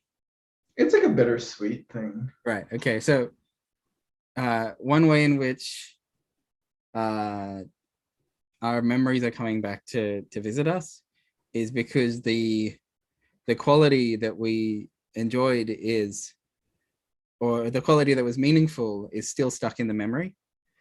So what we need to do is we need to take the quality out of the memory and put it into the future. Like, in the future, I would like to meet this quality again. I would like to enjoy people who have this, for me, it was creative quality. Or maybe in the future, I would like to make sure to avoid this negative quality in the people that I know. It's like bittersweet, so it's like, it's not like if Right. it was pure, like all the pure negative stuff I've just let go of, so it's not with me anymore. Right. So All the other thing positive stuff I here, just enjoyed, and it's like, I realize I've explained this badly. We want to take the quality out of the person and into the quality. And then the quality is more like a universalized, like, anyone can be creative. yeah. There was a way in which, It's too complex though, I think. right. But so maybe you need to spend a little And time. also I don't want to, like, I kind of like it. Like, Right. Well, then you don't need to. Yeah. If you like, like it, okay, leave it. this song shows up on the radio every once in a while, and then I think about that, and then Right. This is more for if you want to get rid of, if you're having, like, if you're feeling very invaded. yeah, no, it's not really a block. Yeah. But I would say, like, if you want to get rid of it, extract the quality, and notice that this person had that quality. My ex was creative. She played piano, and recognize that what I liked was creativity. I really liked that this person had this quality, but it's the creativity that I liked. And I would like to not just have had creativity and the ex with creativity in my past, but I would like in the future to meet creative people and to enjoy the quality of creativity in my future as well. And so instead of being right, instead of all creativity, or the depth and complexity of nuance of appreciation of my appreciation of creativity being locked up in the past, I want to, like, extract that back to me and then expend it further into the future, that I hope to find it in the future. And there's maybe some grief there as well, that I need to process this thing around my ex. And then making it available in the future means that it is possible to meet a person with that quality that I would like to meet in the future. We do a lot of things with exes where we project onto them so much of what we like about them and how they're perfect. I do see people do that. I don't think I really have this so much. Yeah. But yeah, I do see people do this a lot, where they have these stories, and I'm like, that there's no way that story is true. Right. And yeah, it does seem like there's sort of like a need or a want or desire, something that they project on people. Yeah. and then And that and then person when holds the that person quality of, breaks up, they lose that. They're like, oh, I'm never going to be able to get this need met. right. And there's some sort of like psychological mistake there when we say never. Yeah, We don't know for certain, but we believe yeah, there's a never. yeah. Because it's not really like the other person was not the sole source of your need getting met, right? Like they're Right. just In fact, the other person wasn't the sole source of that quality, but yeah. we've Of somehow yeah, projected into them that they were, or yeah, that they were a uniquely priceless and valuable source of this quality.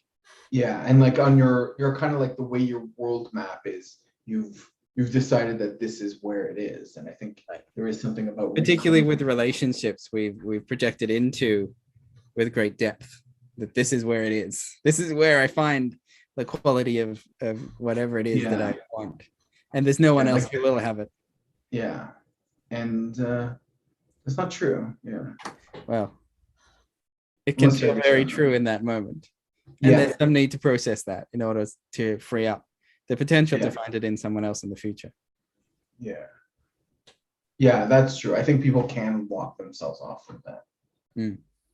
And then that becomes Just an ongoing pain. Anyway, this method of question one is how is it here to help? And question two is, can I get those qualities and extract them back to, and particularly with separating the past, the present, and the future, the mistaken belief there is I will never find this quality again in the future. Right. So the quality that I want is in the past, stuck in the past, or stuck with that person. And maybe I should go back to the person because they had the quality. But to become detached from that and be able to be like, well, maybe those qualities are available in more people in the future is a real skill.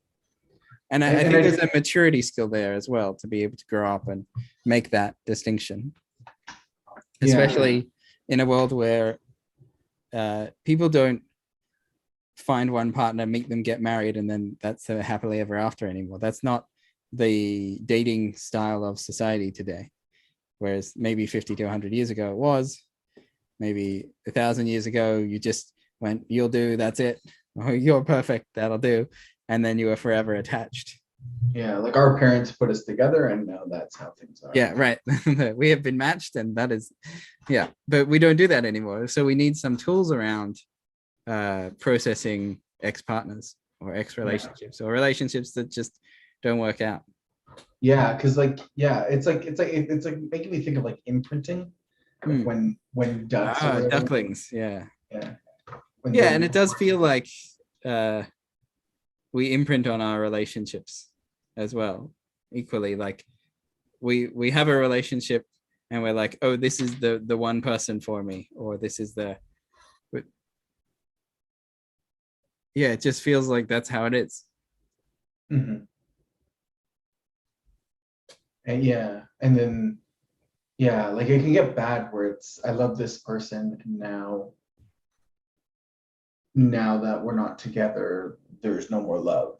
Right. And people can get suicidal and people can get all sorts of messed up.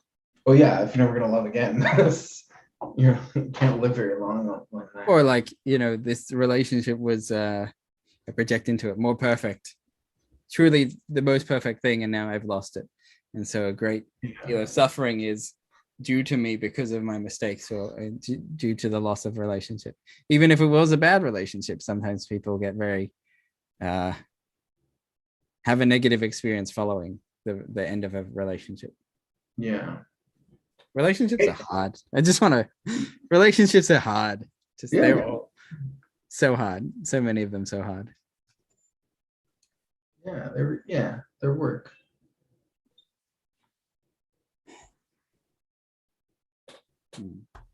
Life is work. Life is work, sure. Relationships are work. But they should feel good. Like if they don't feel good, then I don't think they're right. If relationships don't feel good, I don't think they're right.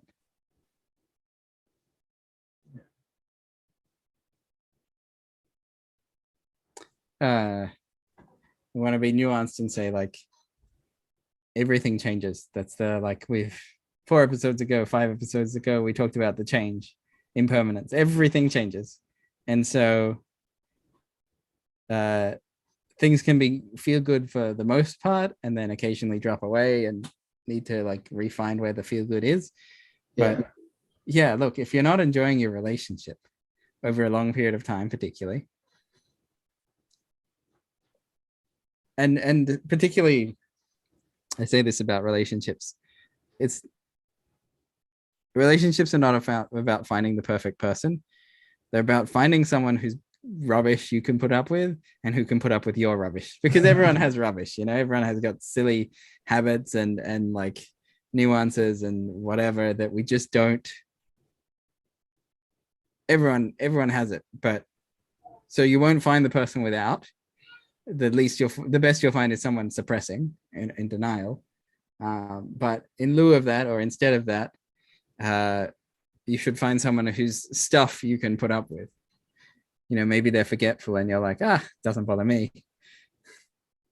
Yeah. But if they are forgetful this is and tolerable, it like, well, if they are forgetful and you're like, you have slighted me and my family by forgetting, well, then, that's not a healthy relationship to be I getting will into. remember this to 10 generations. Right. Yeah, probably not the person for you. Right. So try and find someone whose flaws you can accept, appreciate, enjoy, and who can accept, appreciate, and enjoy your flaws. Yeah. And that's a recipe for a good relationship. Yeah, and someone you like, even if they're not perfect. Yeah. You gotta like them because you're gonna be spending a lot of time with them. Yeah, and then chemistry in your brain will do a lot of the rest of the work. But yeah, it doesn't hurt to be in a relationship with someone you're attracted to. Like people, it's easy to give Tinder some shit for people swiping on a picture, right? You swipe left, right. You see the picture, you're like, yes, no, right? But that initial decision doesn't hurt to be in a relationship with someone who you like how they look or you enjoy their look. Yeah, aesthetics are disturbingly important. And then it's a good start, if every time you're like, I wake up next to a beautiful person, or like I enjoy the company of a beautiful person, it like there will be arguments and there will be drama and there will be fights, but you can still go like, I still think this is a beautiful person. Yeah, like it makes you enjoy that more because it's like, oh, it feels good to be here. Because and beauty is in the eye of the beholder, I think it's also right. And it's probably in your genetics to like someone else's genetics. People talk about smells, right? That's a real thing. There's with kissing, the saliva. Like you can taste when you kiss, you taste the other person's saliva, and that lets you know, like if your immune systems are compatible or something. There was like right, crazy. I thought there was like a smell thing, like pheromones. Smells also, yeah. Right. If you meet someone and you're like, they smell wrong to me, maybe that's because your immune system is compatible. Or like something in you knows that there's something wrong with the match. I think girls are more into the smell than guys. But I think guys can also tell. But yeah, also, yeah. But yeah, like that definitely happens. I don't want to get it's one thing to smell it and then be like, you smell bad, and another thing to smell it and go like, oh, this is important information that I need to I need to act on differently. Like I need to not be in a relationship with this person because they smell wrong. Yeah, and also I noticed like even like for my moods and stuff, like my moods will change the way I smell. Right. And also like versus like a stress sweat versus like a gym sweat, or like right. They're very different smells. Yeah, absolutely. So make sure you enjoy the smell of your partner. That's you're going to be in a relationship. I mean, that's one of the factors. I think there's a lot of factors to relationships, and I don't think like you're not going to hit all of them. And I think it's important and useful to get the smell one right as well. Sure. Like if and maybe it's like along the edges of the spectrum. So there may be like you like how they smell up at the one end of the spectrum, you don't mind in the middle, and then like that's terrible at the end at the curve. You want to be in the like I don't mind to like they smell delicious in some sense. Yeah. If your partner smells terrible too, that's not going to work out well. yeah, maybe there's an incompatibility in ways that we don't currently understand. Well, there's an incompatibility, just on a basic level, there's an incompatibility of like being with a person who you don't like Right. the smell of. Like you can't be like physically with them Right. because Well, you it's can't really like, be comfortable. Like you can't sit next to them and enjoy yourself. yeah. If You you're can't we were sit next to talking, them. we started this episode with, me saying my attention being drawn to certain phenomena, like the angry phenomena. If you're sitting next to a person and your attention is drawn to the smell smells wrong phenomena, there's something there, and it doesn't have to be correct, but there's some information that you should be taking into account and working with to try and understand to fit it together better. Yeah. And maybe it's there was a story in, I think it was a book, one of the psychology books or something. Someone was in class with a person in like university level, and they smelled this person's breath, and it smelled wrong. Like it smelled very bad. Like something was very wrong. And then within the week, that person had committed suicide or something. Oh shit. Yeah. So like there was something wrong with that person. She decided, I think it was a woman writing the anecdote. She had decided, oh, there's something wrong with that breath. And then within a few days, the person was That's pretty crazy. but yeah, potentially that maybe there was more factors at play. Maybe there was drugs or something. Who knows? But there was some. Yeah, but still, if the proposal was that there was like a mental health quality of the person mentally not taking care of themselves, and I guess people who don't have good mental health don't remember to brush their teeth all the time, and so that's connected too. Yeah. Yeah, like if you're getting that suicidal ideation where you're like don't know if you want to live, like everything, like taking care of yourself just becomes like, why would you do that? Like, because you really only need to like brush your teeth because you need your teeth for a long time, right? If you only need your teeth for a week, you wouldn't really need to worry about that. That's true. And so like there is something about like that, like the long-term taking care of yourself that only applies if you think you're going to live for a while. Right. And I suspect that sometimes people who smoke sort of have the opinion that they weren't going to live till past 60 anyway. And so it could be. Yeah. I've met people who've said that sort of thing, that they weren't going to live a very, very long life anyway. And so they weren't worried about the cause of death being smoking because they were going to die anyway. Yeah. Which, hey, if you have that in your psychology, maybe you like work on it, work through it, think about it, process it. Because maybe that's not the case, but you have some weird belief that like there was or maybe it is the case and you should figure out what's the thing that's going to kill you first. And, right. That I was thinking of the like rock stars always die before they're 30, right? And then we say they died before their prime, or they like were not long for this world and stuff like that. But hey, if you have one of those in your head, like my father passed away at 30, therefore I'll pass away at 30, like maybe you should address that. Yeah. Like and if you are a rock star and they're dying because their lifestyle is filled with drugs that end up killing them, hey, maybe you should address that. Like, yeah. Like the psychological thing is like, why am I doing this thing that's going to kill me? Right. There's this video from Oprah Winfrey, and I'm not very into her, but there's this one video where she says the universe knocks, and like it gives you a small like tap, like hey listen, and then if you don't listen to that, it gets louder and it's like a brick. And then if you don't listen to that, then the whole wall falls down. Like that's, our lives are always sending us these little messages of like if you have suicidal thoughts, or if you have bad breath, or if you're not taking care of yourself, or you're seeing the people around you drop dead, like time to start paying attention. These are messages. Yeah. Peterson talks about this. It's really funny because actually the first time he's like, if you hear, he describes like if you're driving and you hear a noise in your car, so like you could just like keep pushing it off, or you could go and look up what it is. And I'm suddenly feeling very cold out. My car has a very particular noise at the moment. A little bit stressed out and busy to deal with it. This is an interesting one. So it's not when I drive, it's when I reverse.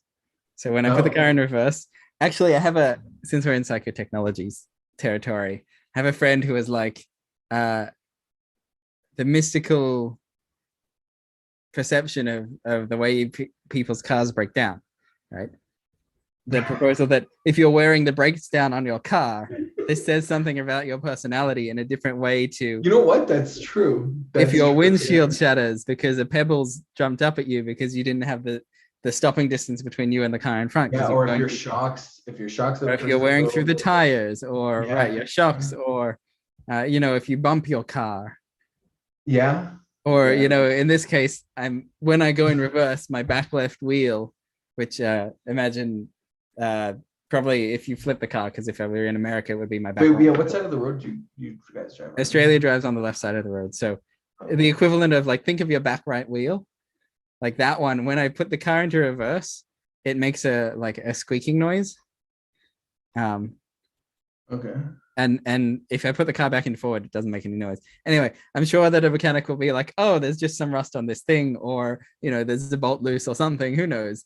But it's probably not too hard to fix. But I have not had the time in the last couple of days to get to a mechanic to get it looked at. But yes, my car is making a noise. You called me out. And this interesting phenomena of like in like episode 2 of Psychotechnologies Live, I talked about emptying out your buffers. I think it was 1 or 2. That your life has like your pile of dirty washing and like the dishes in the sink, and well, your car is making a noise is one of those buffers, right? You want a car that doesn't make many noises. You don't want a petrol tank that is currently empty, because then it's going to take you, when you have to rush somewhere, it's going to take you an extra 5 minutes to stop for petrol, right? You want to be filling up all those buffers. Your car making a noise, like your tax being overdue, like these add up as the like, is your life, are you on top of your life, or are you like falling behind on every metric, like bills that haven't been paid even though you had the money for them, like just you had to sit down at your desk and deal, like many things. Your car making noise is one of those warning signs that your life is, you're not on top of your life. Yeah. Yeah, it is interesting because like you're saying with the buffer stuff, like it does sometimes feel like all I'm doing is buffering. Right. But, and you do that for like a day, and then you're done for a couple of weeks. It's like there's no food in my fridge because I haven't been shopping in 2 weeks. Like, oh, another buffer. And that one wears down like quite quickly. Right. Right. Some of them are you're doing over and over again.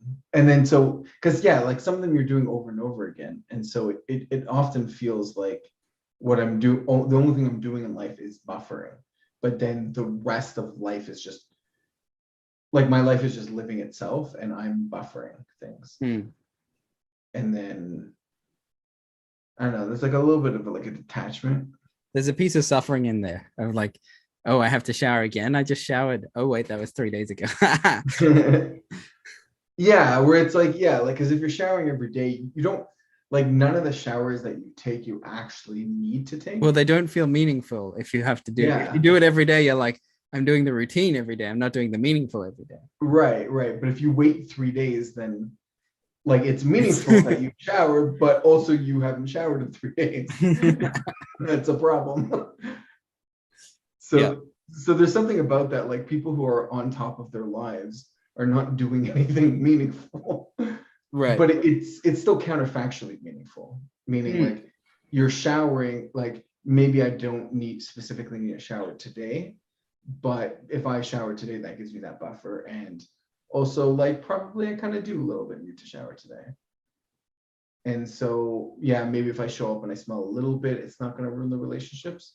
There's probably like relationships. There's probably more nuanced phenomena here. Like if you're feeling this particular type of suffering, this like buffer exhaustion thing, like I just feel like I keep refilling the buffers. I didn't say exhaustion. I did. Let's call it a buffer exhaustion thing. Then you're missing. You have to buffer your exhaustion. Right. Well, I was gonna say maybe you need a holiday. So yes. Well, holidays it's like would be like a mental space buffering. Well, and an out of routine buffer and a whole bunch of but there's a way in which if you're suddenly your attention is seeing the repeating buffers, then chances are there's a reason for it, and it's you need a holiday. Just like if you, Well, it's not necessarily bad, right? Because like when things are going well, like all I'm doing is buffering things, and like there's a little bit of that meaninglessness in the sense that like nothing bad is going to happen to me because I've done all the things I should be doing.